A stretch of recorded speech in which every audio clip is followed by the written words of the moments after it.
এই পরিস্থিতিতে আমি বলতে চাই, আওয়ামী লীগ হচ্ছে বাংলাদেশের সবথেকে পুরাতন গণতান্ত্রিক এবং সবথেকে বড় দল। আওয়ামী লীগ কিন্তু মরে যায়নি।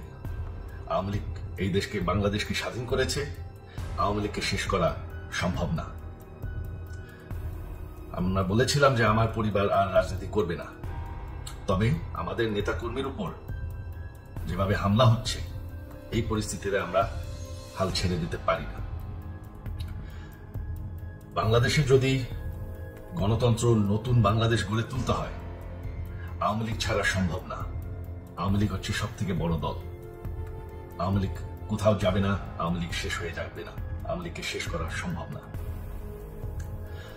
আওয়ামী লীগের নেতাকর্মীদের আমি সবাইকে আহ্বান জানাচ্ছি যে আপনারা সাহস নিয়ে দাঁড়ান। আপনারা একা না, আমরা আছি। বঙ্গবন্ধুর পরিবার কোথাও যায়নি, আমরা আপনাদের সাথে আছি। দেশকে, আমাদের নেতাকর্মীদেরকে, আওয়ামী লীগকে রক্ষা করার জন্য যা প্রয়োজন আমরা করতে প্রস্তুত। এই যে আমাদের বর্তমান যারাই আছে ক্ষমতায়, তাদেরকে আমি বলবো যে আমরাও একটি গণতান্ত্রিক, শৃঙ্খল, নিরাপদ বাংলাদেশ চাই, জঙ্গিবাদ মুক্ত। তার জন্য আমরা সবার সাথে আলোচনা করতে প্রস্তুত।